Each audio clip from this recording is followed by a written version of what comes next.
The hands of Jesus revealed the work he did at Calvary. How does one proclaim the coming of the Son of God? Mere words alone were not enough. They needed the power of the army of God, sharing this good news. Of the 12 voices of Christmas, the angels provided the voices of praise.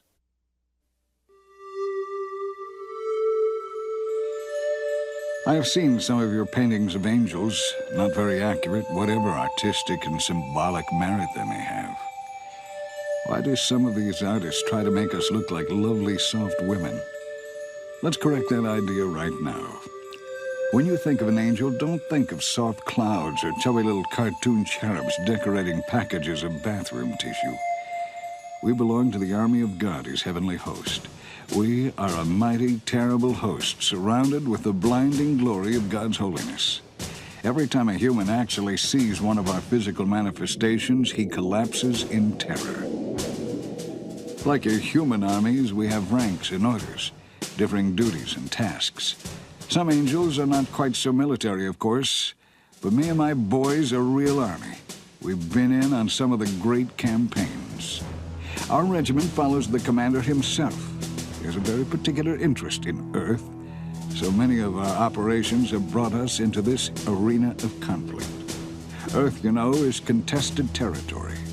Oh, there's no real question of who really rules, but the final mop-up action is being delayed in order to complete certain rescue operations in which our commander has taken a personal part. We look forward to the end of it all. The day is coming when the last battle will take place. All of the hostiles will gather against our commander and will mount a terrible offensive. We will be with him when he meets them on that day. There's no doubt at all about the outcome of that conflict.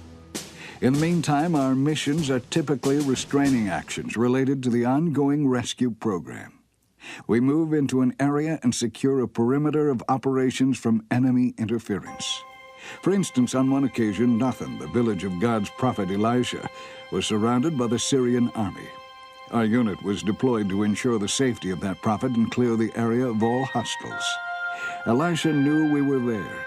He had notification from our commander. But the prophet's servant was uninformed. Elisha requested from the commander that we be manifested for the benefit of his servant, so we executed a partial decloaking. The servant was duly impressed.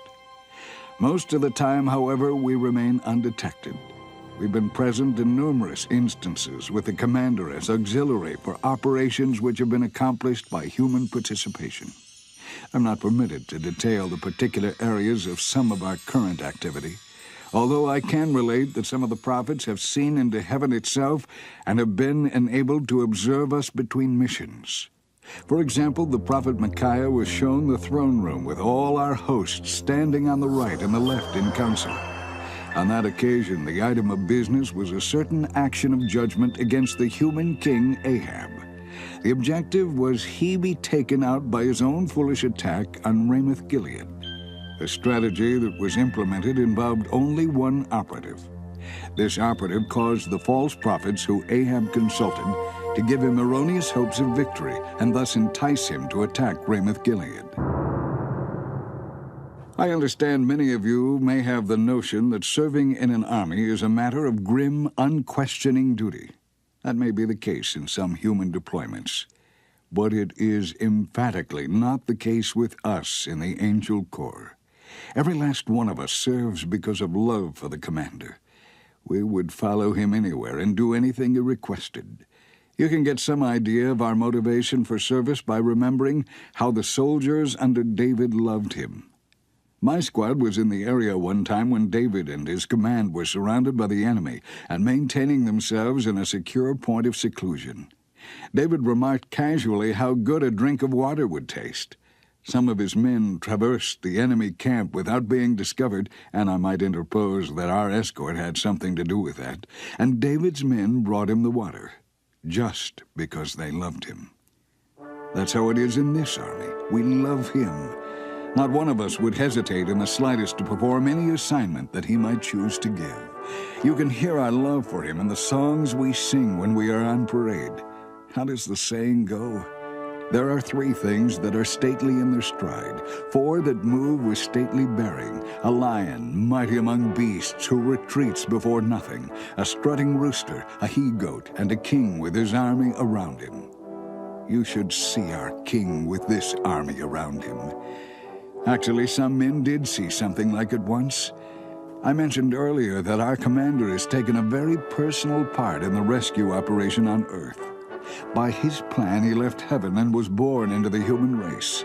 It was his mission to effect a blow at the key power of the enemy, effectively opening the gates from the inside to secure the escape of the rescuees. We had been with him in smaller companies since he joined himself to his human mother's flesh, keeping her under close guard during her season of pregnancy. But we were all there in full array on the night selected for his human birth. There was some possibility that the enemy would attempt to oppose this action, so we were prepared to secure the area. Of course, as it happened, the enemy was not encountered in the area that night, and only some time later did he mount the counterstrike.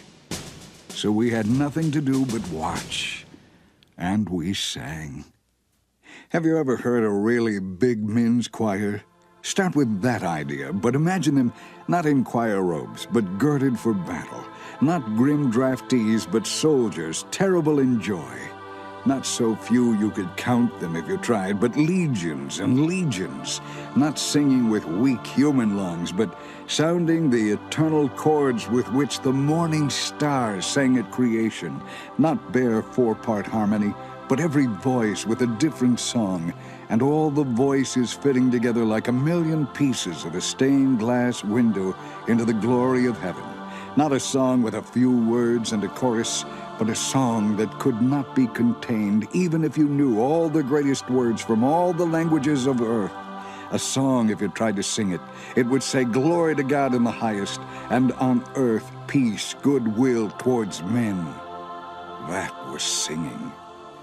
When you sing that good, you have to share it with an audience. So we found some sleepy shepherds and gave them a little concert, a concert of love. Our love for the commander, God's love for the earth. And if you have love for this God who joined the human race, maybe you can enlist with our singing army. The 12 voices of Christmas. How about 12 legions of voices? Voices of praise, voices singing of endless love, voices singing glory to God in the highest.